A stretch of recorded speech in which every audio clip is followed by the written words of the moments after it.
Morning, T. We're going to get started now. I'm going to open with a karakia and a little mihi. That's kei te pai. Me karakia tātou. Tū taua mai I runga, tū taua mai I raro, tū taua mai I roto, tū taua mai I waho. Kia tau ai te mauri tū te mauri ora ki te katoa, haumi e hui e, tae ki e. Tai ki. Nō reire te, we know mai, haere mai, tēnei te mihi, mahana kia koutou, ka tū te pītungatunga o hikirangi kia mihi atu ki o koutou maunga tapu, nau mai, haere mai, I wainganui tēnei wahi kōrero, nō reira, tēnā koutou, kia ora mai tātou katoa. Morena tiwi, ko Angie awau, ko Angie Tangari awau, no te taira whiti ahau, ko hikirangi te maunga ko Waiputi awa ko Ngāti Porou Tiwi. Ko au te kaitohu tangata whenua of the Auckland Co-Design Lab, kei te taha o te kaitohu tangata tariti, ko Penny Hagen. Ko Penny Hagen, wave out Penny. Kia ora. Nō reira, nau mai, haere mai. Morning everybody, I'm Angie Tangaire. I'm the Director Tangata Whenua at the Auckland Co-Design Lab alongside Dr. Penny Hagen, who's on the line this morning as well, who's our Director Tangata Tiriti in a leadership model that values and acknowledges the place of Te Tiriti and Aotearoa. It's our pleasure to welcome you into the space. I'm just going to introduce our team and then I'm going to introduce three amazing practitioners. And now I know I say this every time, team, but I feel like we're really delivering the goods on this stuff. But I'm sure you're going to find this kōrero amazing. But I'll just introduce our team. So we're on the line, we've got Lee, tech and international influencer extraordinaire. Give us a wave, Lee. Lee's helping to look after our tech. And we've got Brooke on the line too, and he's helping us with the tech too. I can't see you, Brooke, but there you are, Brooke. Yes, wait, give us a wave. Awesome. And of course, we've got Jess on the line, who's been helping us organise being a kai whakahaere, Jess is one of our capability leads at the lab. So if you have any issues, feel free to message Brooke or Lee while we're going through the session. And we have got a very, very good session for you at Te Iwi, but I'll just describe, if you're new to the space, what our Practice Foundations spaces are geared for. And they are a safe space for some of our foremost leading practitioners in Aotearoa to share their learning and their practice as they grapple with systems change, with Indigenous-led approaches, with approaches towards equity, and their learning and challenging the status quo through their systems change practice, all geared towards equity and better outcomes for our whānau. So this is a space for us to be sharing some of the most cutting edge and innovative practice in Aotearoa. So we really like to look after our kai kōrero and each other, and acknowledge that some of this work, although pioneering and innovative, it's pretty challenging. But what an opportunity to hear some of the deep practice that we do each month. I think we've reminded you guys, but if you haven't, could you just rename yourself so we know your ingoa and your rōpū? And if you haven't, we'd love to hear where you're zooming in from in Aotearoa this morning. If you can drop that into the chat, that would be choice. Now, it's my pleasure. I'm going to do a very short introduction for our three amazing wahine this morning. And that's because if I had to read out the accolades and the achievements of these three wahine, we'd be here for the whole hour and a half just hearing about all of their awesome mahi. But I do want to acknowledge them and their whakapapa before we go into the session. Jess describes them as a powerful feminine energy to be reckoned with, and I think you'll agree after you hear this kōrero. But I do want to acknowledge Louise Mara, ngai tūhoi, ngai Pākehā, and I want to acknowledge Louise's role in the establishment of the Co-Design Lab. So e mihi ana ki a koe e te tuakana. And I also want to acknowledge Tuihana Ohia, who whakapapa connects to Ngāi Tirangi, Ngāti Pukenga, Te Arawa, Ngāi Pākehā, and acknowledge that. I think Tuihana, you're on council too, aren't you? You had a role, yeah, so she's part of our council as well. And I want to acknowledge also Rachel Trotman, who's on the line. Rachel works closely with us as well, and her whakapapa is Ngāi Pākehā. So I just want to acknowledge the whakapapa and the power of these three wahine, and I'm sure, as you are, I'm looking forward to hearing the amazing kōrero they're going to present on Haumanu, and I'm going to pass it over to Louise. Kia koe te tukana. Tēnā koe, Angie. Kia ora koutou, ko waio, nā toi rawa ko pōta ki te whenua, nā tūhoi te rangatiratanga, ko Louise Maratuku ingoa. Nō reira, tēnā koutou, tēnā koutou, tēnā koutou katoa. Yeah, my name's Louise. It's fantastic to be here. And yeah, we're going to take you on a bit of a journey in today and looking at how do we not just change a system, but be a system changing, and how do we restore the past into presence, really, to create new futures. So I kind of describe myself as a braided river, because I am and was brought up into Uruwera, whakapapa to Tūhoi and to Ngāi Pākehā. And I've kind of felt like a braided river. So so much of my journey has been bringing these rivers of my whakapapa together inside myself to work to bring them together outside myself. So it's all kind of been part of a big journey. But I'll pass to Tuihana and yeah, we'll get underway. But beautiful to be here. E mihi ana ki a tātou. Tauranga moana, mau au maunga, nā tirangi nui, nai te rangi, nā te pukenga, e tau nei.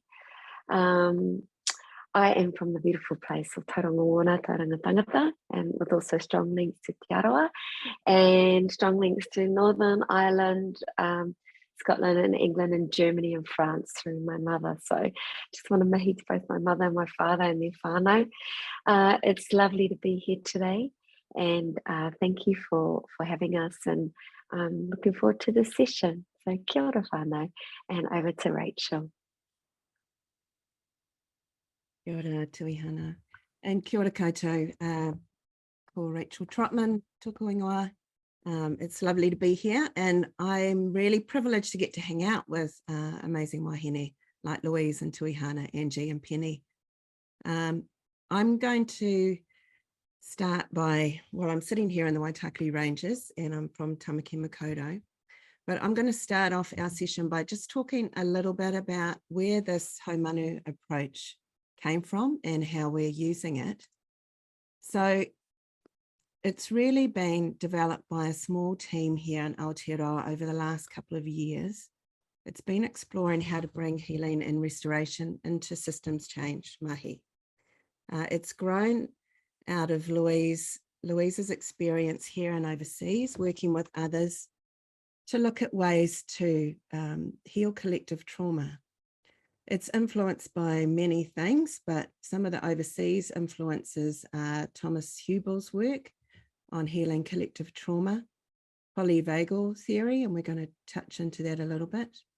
Peter Levine's work on a somatic approach to healing trauma and presencing in Theory U, but most importantly, as a Aotearoa growing framework, Haumanu draws respectfully from Te Ao Māori, and Kate Cherrington and Tuihana have been and continue to be really fundamental to grounding the approach in mātauranga alongside Louise.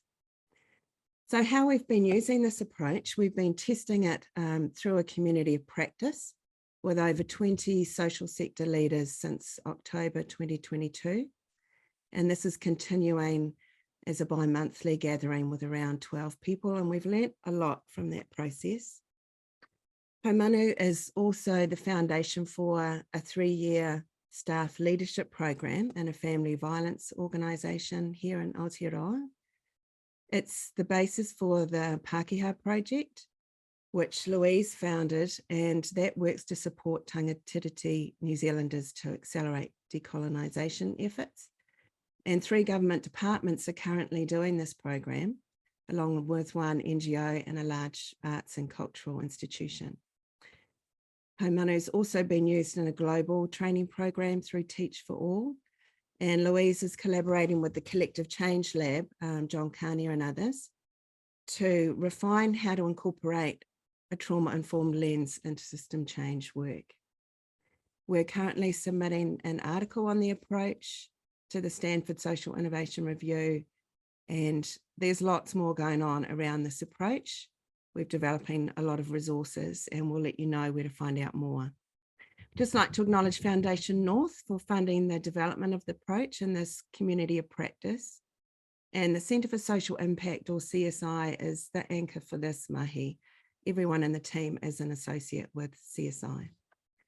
So now pass to Tuihana to talk about the kupu Haumanu, and then Louise will set us up for a reflection on a key aspect of the work. Kia ora, Tuihana. Kia ora, thank you, Rach. The kupu Haumanu.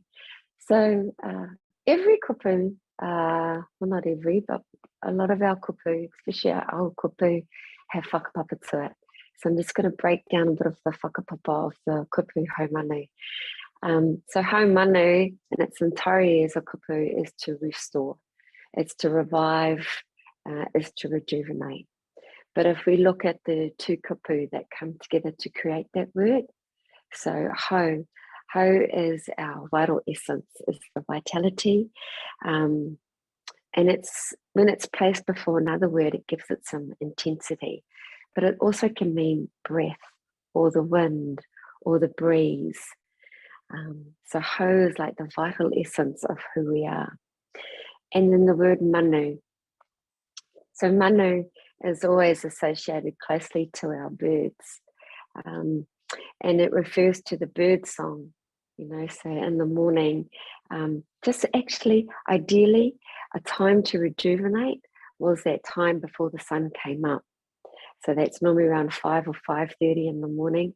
And we would sit there and we would reflect, and we would do a lot of essentially he, ha breathing, because ha and he are our breath, and so therefore create the home, or the vital essence for who we are. And it was this practice of ha that was done before the sun came up. And then as the birds came to life, that awakened our senses and awakened our tinana, our wairua, it awakened us to the dawning of a new day. And we can think of it as, in other contexts of how manu is used, manu kōrero, so as an orator, manu te oriori, a songbird, and manu ngangahu, which is females would stand on the side of haka groups. We might have been going into battle, or in more modern day context performing, and they would be versed and be considered experts in pukana. So they would stand on the side to encourage and energize the performers. So that is the word haumanu, to revive, restore, and that gives you some context. And then along with haumanu, we have this connection to ngahere. And I was writing a few notes prior to this meeting, and the ngahere is, and I just want to acknowledge Louise's cousin Ches Doherty, who explained that this word, and he lives in the Whiranaki forest just on the edge of the Te Ruweras, and he explained that, you know, that ngahere is this interconnectedness between us and the taiao, our environment, because we believe we are the taiao and the taiao is us. So it's that interconnectedness of everything, and it's that intrinsic link to the taiao, and therefore the maramataka and the seasons. And if we think about ngahere, it can be utilized as our rongoa for us to understand that interconnectedness between everything in the taiao. So that's the connection between Haumanu and then that understanding of Haumanu, why it's a place for us to rejuvenate and restore. It also provides us with that connection through the kupu ngahere. Kia ora, over to you, Louise. Thanks, Hannah. Yeah, so we're going to go into our first short breakout room, and just with a small question, and I just want to give it some context. And it's a beautiful question, but it's also a radical question, I think. And it's simply like, what resources or resources you for your mahi? And one thing that and we'll talk more about it, but it's such, to me, quite a radical act these days, is to kind of refuse the separation in the more orthodox thinking back into this interconnectedness that Tui Hana's pointing to, which is so deeply embedded in what we're going to be talking about. To actually feel that and go, wow, I am part of Te Taia, I am part of the web of life. And I plug myself in as part of that to nourish my system. Now, when I talk about that, of course, I plug myself back into that web of life to nourish my own system, but the system of my whānau, the system of my work, the system of the bigger systems. Because if no one plugs in, there's not enough wellness, mauri ora, in the system to change. So to me, this plugging in and resourcing is just such a needed and radical act. I plug in me to nourish the system. So I want to know, well, what resources and kind of resources you back into this interconnectivity of life, that, you know, the flow of life, the web of life, te taia. So simple question, but with a lot of depth behind it. So yeah, really just see what comes up. It's a beautiful partai. Kia ora whānau, welcome back. If you would love you to share any whakaaro or kōrero that you had in your breakout room and amongst your group, and if you could do that in the chat, that would be beautiful.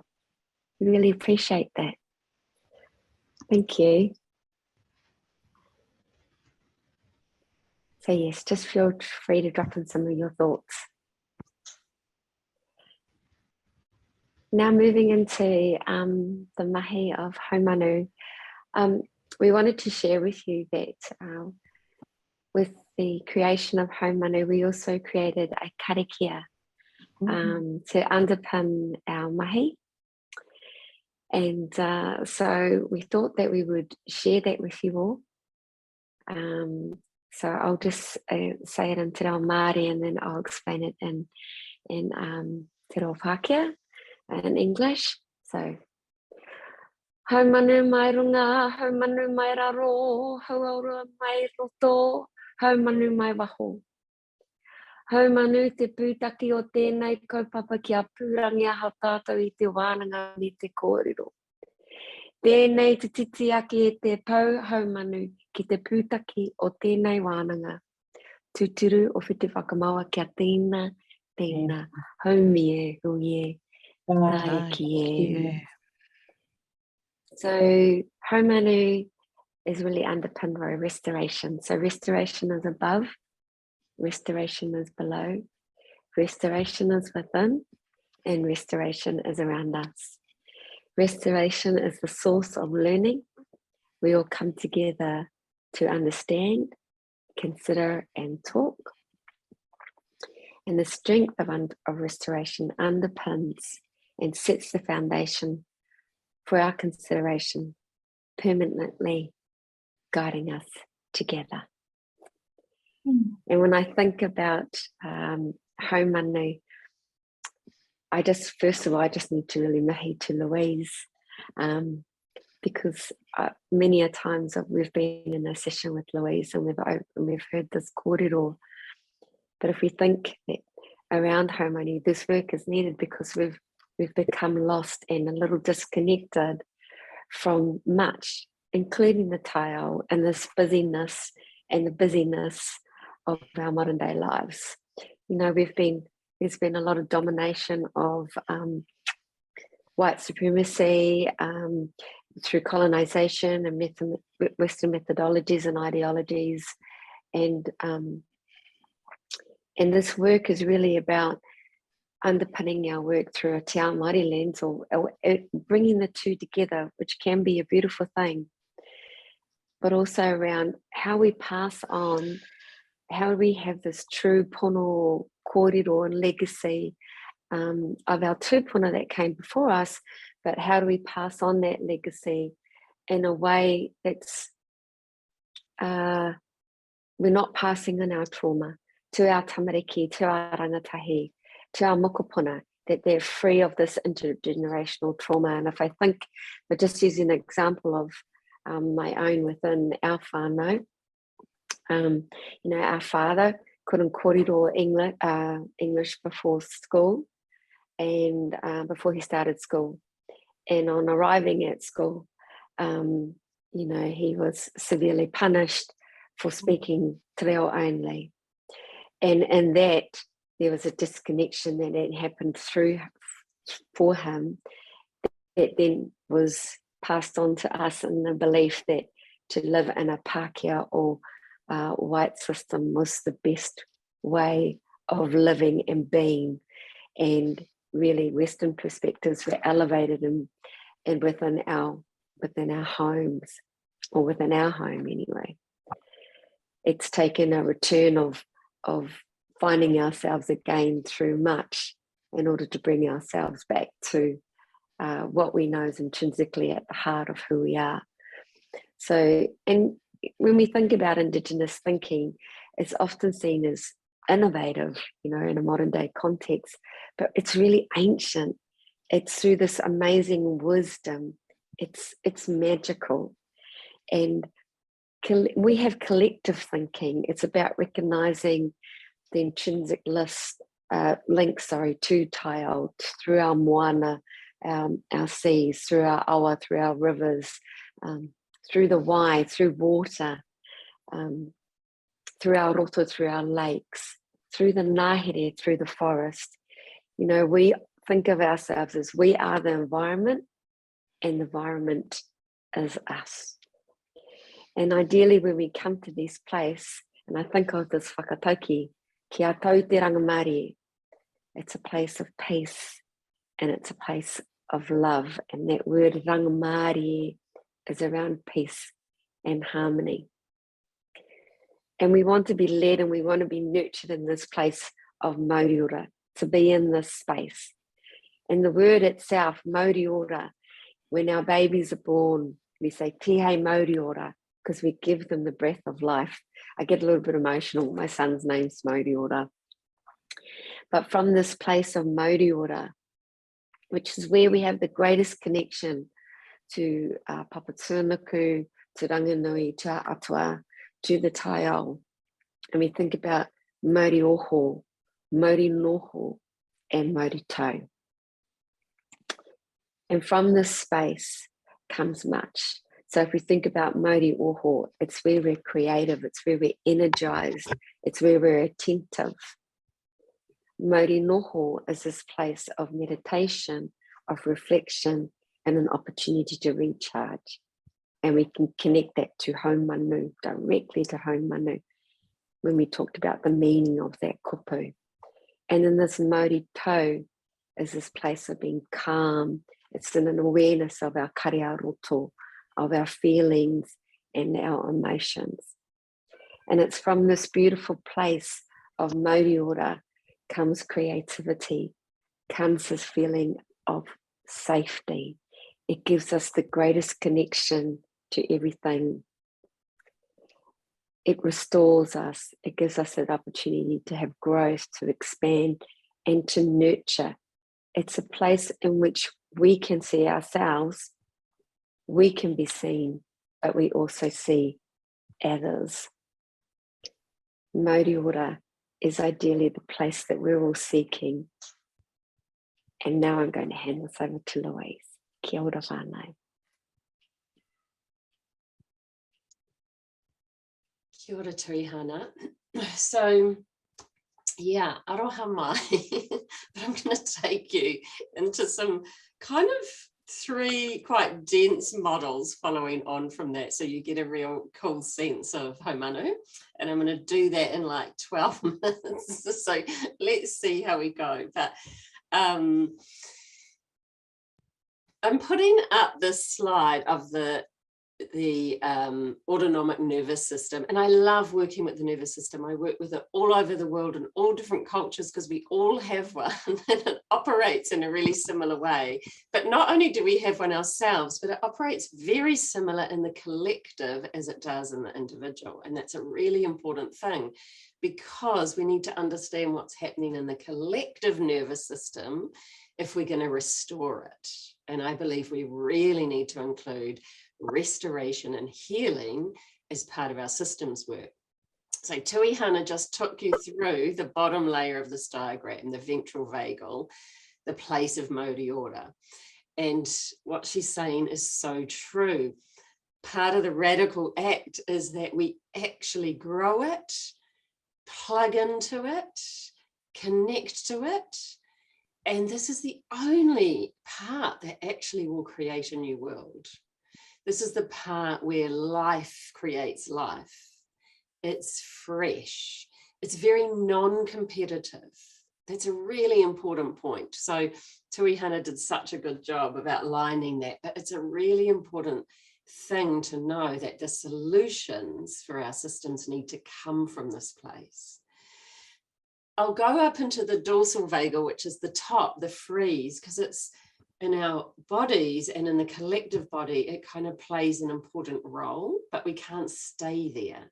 So the freeze in our bodies store trauma. And my definition of trauma is anything you were too alone to feel gets stored in your body. But it's the same thing in the collective. Things that were too big got stored until there's enough capacity to feel, and feeling is healing. Like feeling is part of the healing process. Thinking isn't really healing. And that's a big thing because we need to turn back on our feeling. The freeze enables humans to distance from wrongdoing, to distance from the past, to distance from the ancestral wrongs, and just to almost carry on, keep calm and carry on. But actually it's all unfreezing. There's a lot unfreezing. I think Papa Tuanuku herself held on to a lot of intergenerational trauma and isn't. That's a whole different kōrero, but so this is unfreezing. And then when it unfreezes, it comes into the sympathetic, which is the middle bit. And that's when we're really activated in these big emotions. And people get this so wrong, but that's the healing process. It's coming out of the freezer to have some expression. But we need to learn how not to trauma bomb each other, because this is the place where trauma arises, but it arises to leave. And it arises to actually be restored. So there's a lot arising at the moment, not to be shoved back down, but actually to be in relationship with, to restore. And that's a real basis of Haumanu. So this is a trauma zone. And if you think about organizations and competition and fight or flight, and you don't ever want trauma running the show. You want to heal trauma, but you never want to follow it. That's a real rule. So we'll go on to Haumanu. That's a quick, it's a quick journey through the nervous system, but it just really underpins such a lot about the Haumanu framework.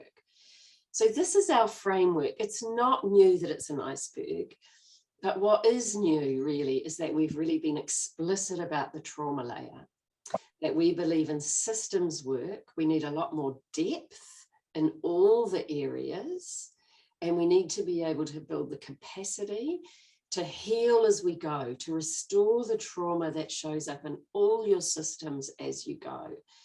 Pretty much most of the public sector, all of the NGO sector sit on trauma fields. that means the collective nervous system's trying to heal through the people that work there. And yet if we don't have processes of restoration, we talk about things or we do them for others, but we're not actually working with our own collective nervous systems to heal the past as we go. And the past, we can turn into presence that really sets us free to a new future.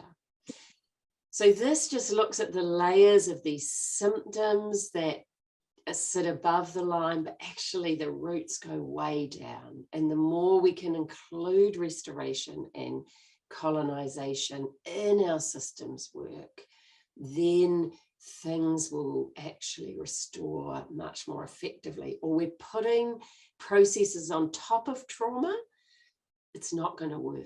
It hasn't worked as well as it could.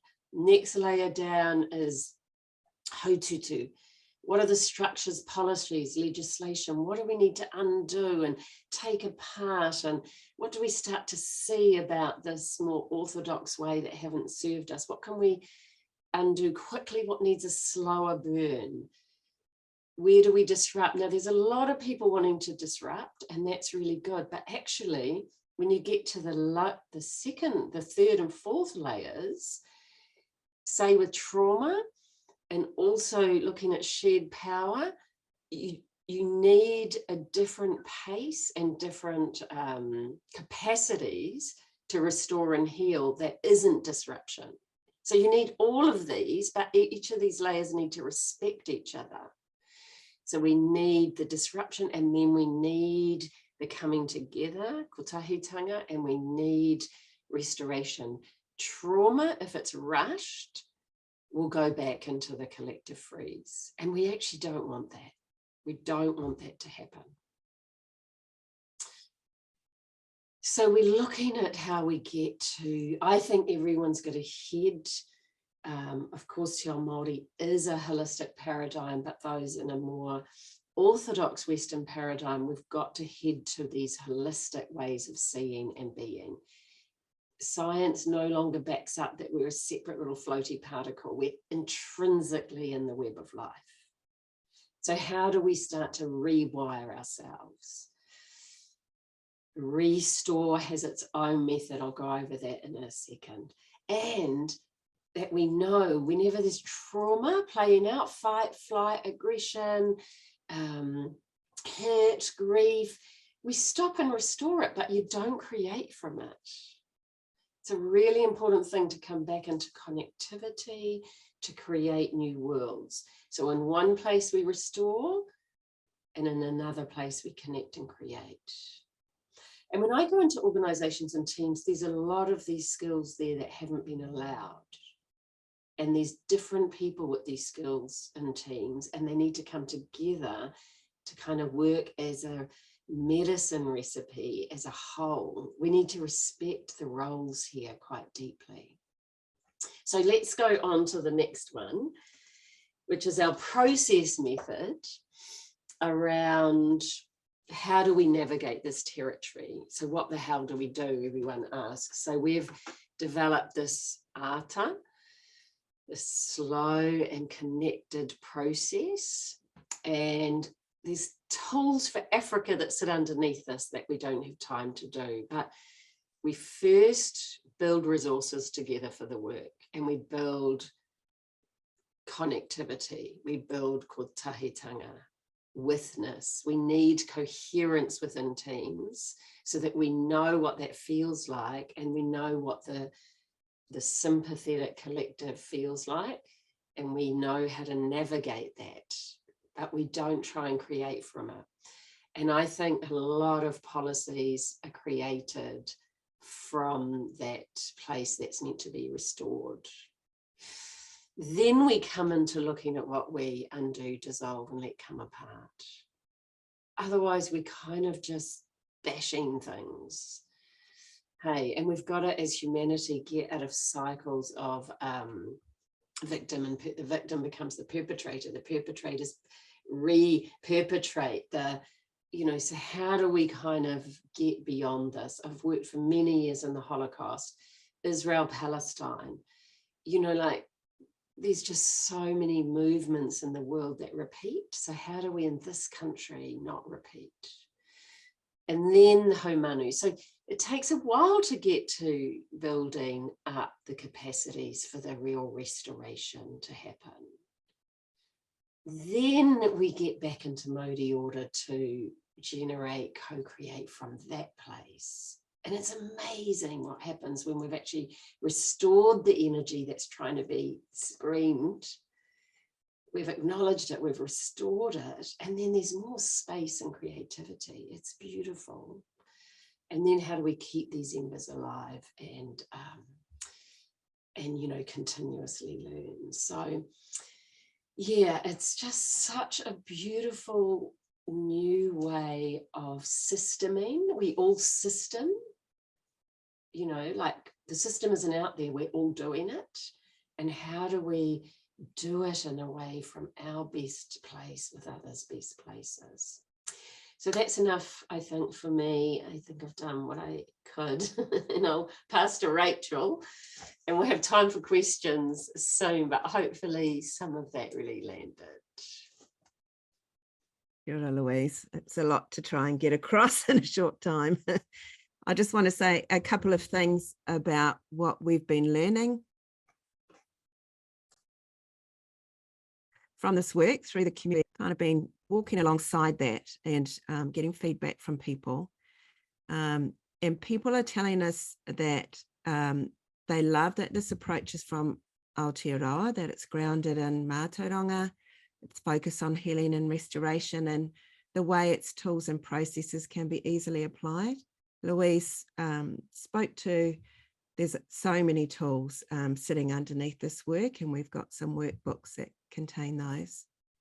This Haumanu approach can be used at every level with ourselves personally, our relationships, our whānau, our communities, and our workplaces and systems. And some of the benefits people were saying that they got from this approach were a better understanding of trauma and how the nervous system works and the importance of slowing down, that it gives a sort of a language and a framework around issues of healing and trauma and restoration. It highlights the need to work on ourselves and our own triggers. There's no getting around the fact that we have to start with ourselves. We are the system and the system is us. It reframes self-care and personal work as an investment in our families and communities, and that's really important. A lot of people kind of feel guilty about taking time for themselves, but it's so critical. And it gives people a sense of hope and of support. So we're seeing that some people are really called to this work and they're ready for this way of working. And, you know, intergenerational trauma is within all of us, and there's more commonalities than differences among us. We're seeing the slower pace that this way of working needs, which is a real test for our organisations and ourselves, keeping so busy. It's so vital to make that time to pause and reflect and reconnect with each other and with te tao. And we're also seeing this work isn't for everyone. Some of the practices weren't taken up by people in the community practice due to a lack of confidence or perceived skills or just not resonating with it. But this is not work that people can do alone. It requires groups of people willing to work in this deep way and to feel the pain of the world for the good of the whole. So that's just a few things that we're learning so far, and I will pass back to you. Yeah, Louise. Yeah, so a really important point is this busy highway we're all on is a trauma highway. It is. It's a fueled highway. So one of the things that's very hard to get your head around in this is how much trauma leads. Trauma needs healing, but never to lead. It's a really important thing, and I believe it's leading too many of our organizations, our ways of coming together, all these things. So we're going to put you into breakouts to just, yeah, like Rachel said, well, what resonates with you or doesn't? What doesn't? What does and what doesn't? What do you find yourself resisting? Collective resistance is such an interesting thing of how we need to include that, because resistance will keep things in place, but we need to honor its function. So what do you find yourself resisting? What could you see might be possible for your organization from this approach, and what might you need? So just some partai, but discuss, you know, whatever you want, their prompts around any responses to this mahi, and we'll see you back from the breakout. Oh no, mai hoki mai e te whānau. I'm sure you were having a wonderful kōrero in your rōpū. There's never enough time, is there, eh? Karori, I see you nodding away. How are you? Hope you're well.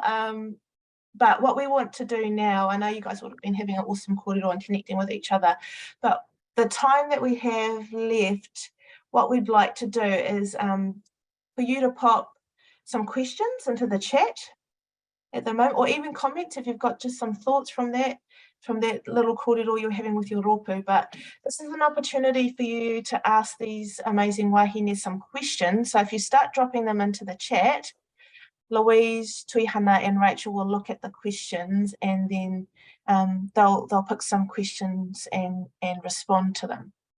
So pop your partai into the chat there, team, so we can start, so that Louise, Rach and Tuihana can respond to them.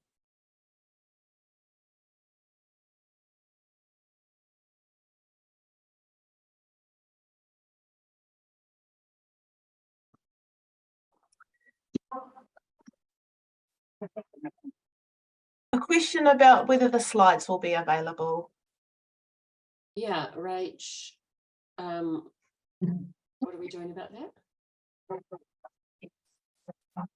Yes, we can make the slides available, and we'll just put a bit of information around it, so it's not just them by themselves. We'll send them out.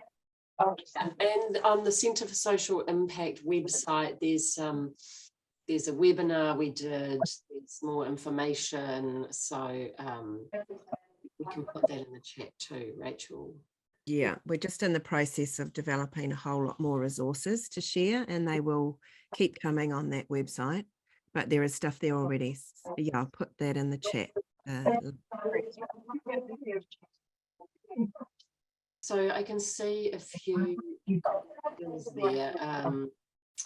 There's a lot of leadership not trauma. And I guess my you can't force people in a way. I guess my thing is to work with the willing and create pockets of, in some ways, light and aroha in organizations that can have actually quite a big impact. Yeah, and there's definitely ways of working with resistance to not, if we just go up against resistance, we add power to resistance. But if we try to understand and include it in a way, sometimes that resistance can melt. I guess I see everything as more in a wider sense than as a personality. So, yeah, I would think about how you could talk to them about the trauma in a different way, or also just how if you could get some allies around you who can and are up for that conversation. Yeah.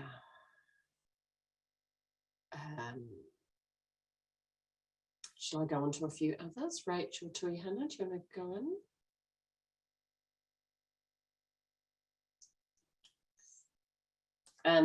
Yeah, the pace of the system. As I say, that fast pace is a disconnect. It's a disconnect. It's an override of our bodies. It's an override of our connection to wellness, to the flow of life, to the web of life. We have a whole set of tools around doing that, but just even, I mean, there's so many beautiful things in Te Ao Māori, hey, like how do we just connect? How do we take the time to digest a meeting that's we've come from to connect to this kaupapa? Like our workplaces are often inhuman. And I go, there's so many meetings and no one meets. So let's cut all the meetings that no one's meeting. And then let's actually have some real meetings where we meet together. And that requires this ventral vagal. So you can do some grounding processes together.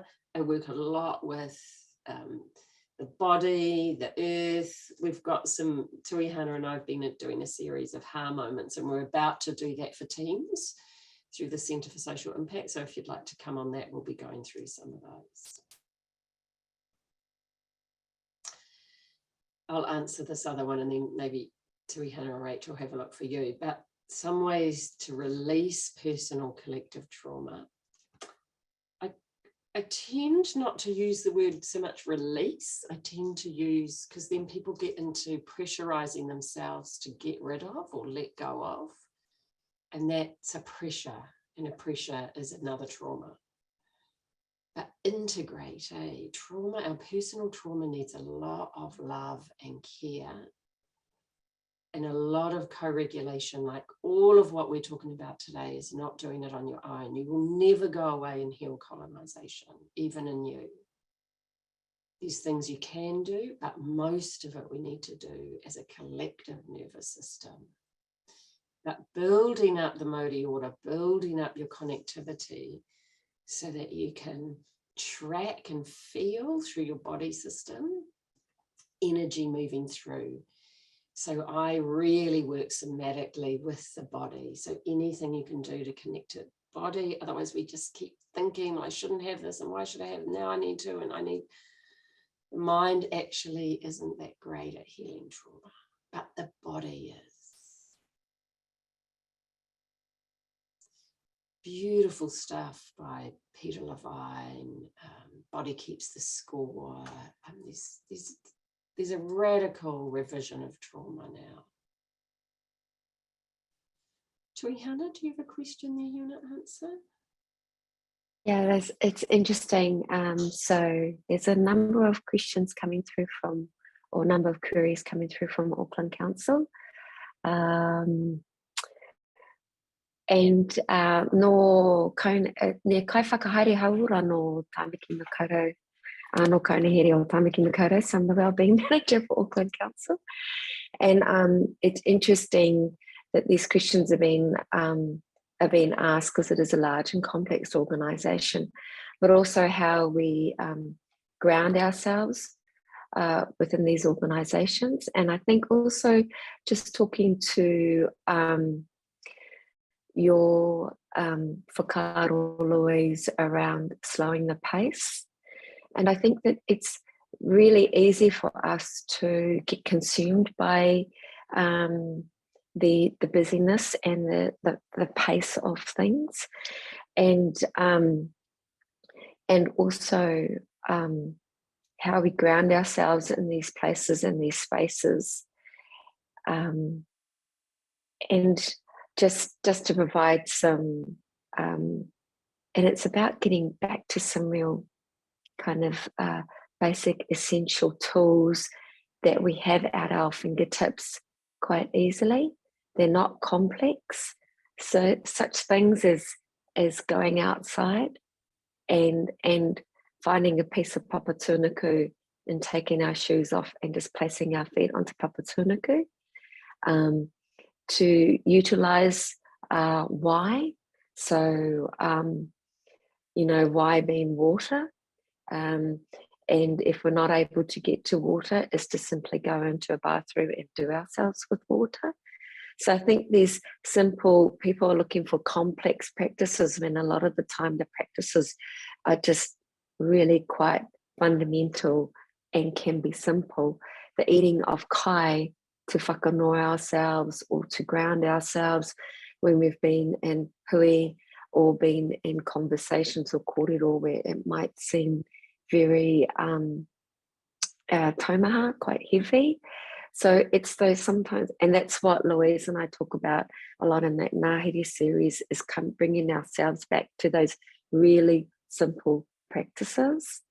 And sometimes the movement of Haumanu can be not necessarily about engaging the top, or the top as we call it, but actually engaging where the masses, so where the larger group of people are, which is that kind of kaimahi level, you know, and also taking away that kind of hierarchical thinking. So that's kind of just, that's answering not anyone specifically, but answering some of those queries that we've had in that chat. Yeah. I also think just seeing some of these questions, like understanding the nervous system is so helpful, that nervous system diagram, because when I go into senior teams, senior leadership teams, and I talk about the nervous system, they kind of get where they are. Like you can't, and it gives a context for which to go, wow, we are mainly operating in a trauma zone. It's shocking to people. And I'm like, yeah, you are.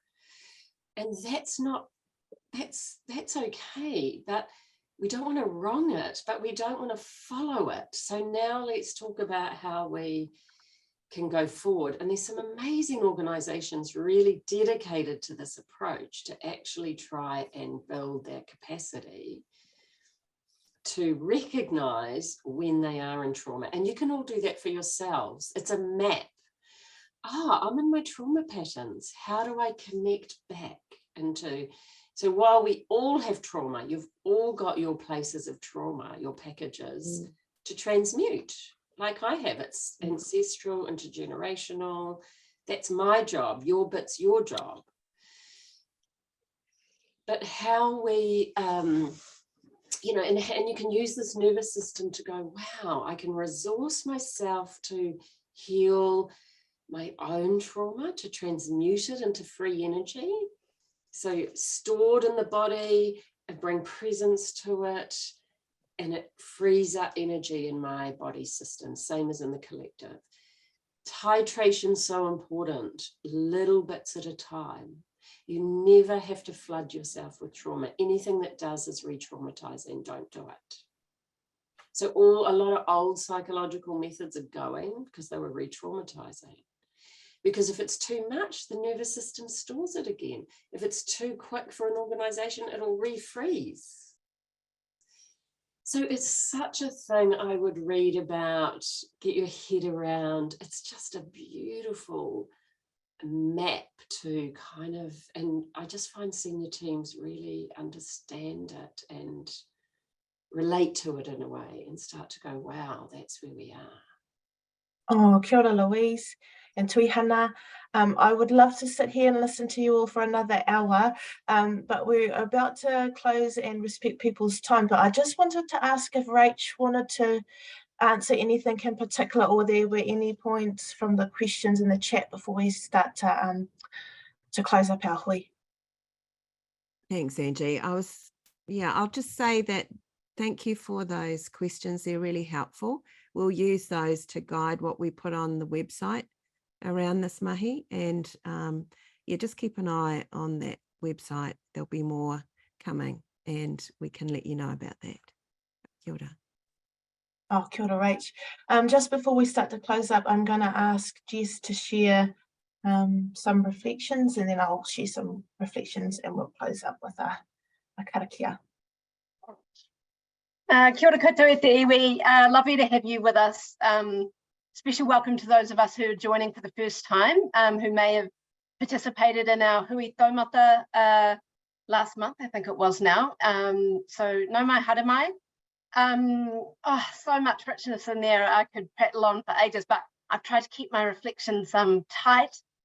So I know Angie will ping me if it'll give me the look if I start to go over. So I think there's just, so much richness in there. I think, a lot of us have worked in lots of different fields. If you've worked in the community sector or in social work or in any of those kind of types of work, you can feel the trauma field. That concept of a trauma field just is something that I can automatically connect with in terms of a collective energy that sits above that work, that you feel in the work. It's quite a powerful concept to think about.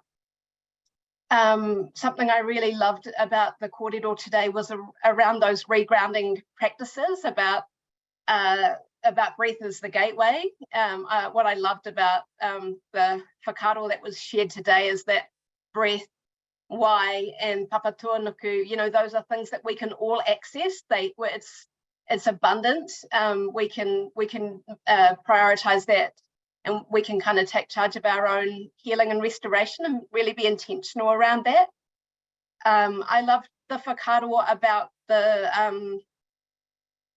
change starting with us, that we are the system, we're the system in motion, and that we are really responsible and powerful in how we recognize the healing that we need to do, and that it's not a solo job. But I really love that idea that, you know, you can't heal colonization by yourself. It's a team job. So surround yourself with those people and make that change together. It reminded me of a meme that I saw this morning, actually, that said that you're either recreating a cycle of generational trauma, or you are carrying the responsibility of breaking those cycles, that you're either one or the other. So and that, you know, understanding what we're bringing and what we're letting go of is such a powerful way to approach every relationship and everything that we show up for in our life. So thank you, Louise, Rachel, and Tuihana. That was a beautiful kōrero today. Kia ora. Oh, kia ora, Jess. I'll just add on to some of the points that Jess was making there. Couldn't agree more with the fact we are the system, in terms of the kōrero about we are the system and the system is us. It's been so easy for a long time to say it's a system problem, it's an organisation problem, it's an institution problem, without taking any responsibility about how we're showing up in the system. And I just heard some amazing ways of rethinking my own practice in terms of the energy I'm bringing into the system and the way that I'm working with people in the system. What's really struck me is the kōrero about the rising of trauma and where we are in Aotearoa and the world in terms of that trauma. The trauma surfacing, and it can't be ignored any longer. There's so much awareness in terms of the trauma that we are now faced with as a people. And so for me, and it's playing out in many of the reforms that are happening in Aotearoa at the moment. These are opportunities for us to work with that trauma and to move on and progress in a better way, or it's the opportunity for that trauma to be doubled down. So we've really got a chance in some of our opportunities now to work differently through the types of practices that Louise, Tuihana and Rachel was sharing with us today. We've got a chance to work in a different way with trauma, or as Jess was just saying, will be part of re-traumatising generations to come. So kia kaha tātou, that's what I will say. All the wonderful people on the line. I'd also just say I love Louise's description of it's a really careful balance between acknowledging and working with trauma and re-traumatising.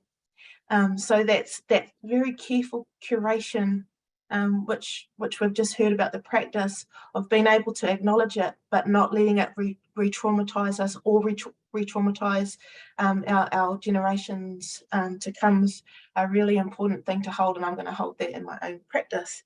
So tēnā te mihi, nui kia koutou, ko Louise, koutou ko Rach, ko Tuihana.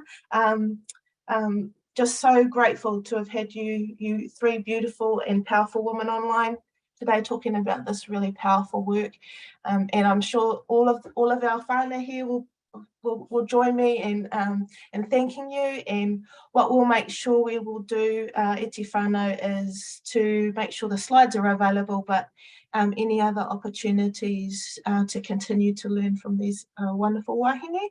So with that, I think we should close up our hui. I'm happy to do a karakia, or is there anyone who would like to do a karakia for us? Ka pai, I'd love to do a karakia. I'll just say this one thing before we close.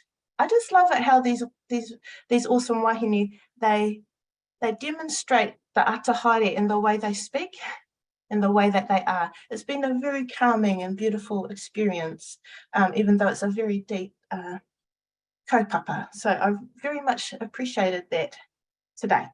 And this is why I've chosen this karakia. Me karakia tātou. Kia horo te Māori no kia whakapapa paunamu te moana, hei huarahi ma tātou i te rangi nei, aroha atu, aroha mai, tātou ia, tātou katoa, hui e, tai ki e. May the peace be widespread, may the sea be like greenstone, a pathway for us all this day. Let us show love and respect for one another, bind us. Have a good day, te whānau. Thank you.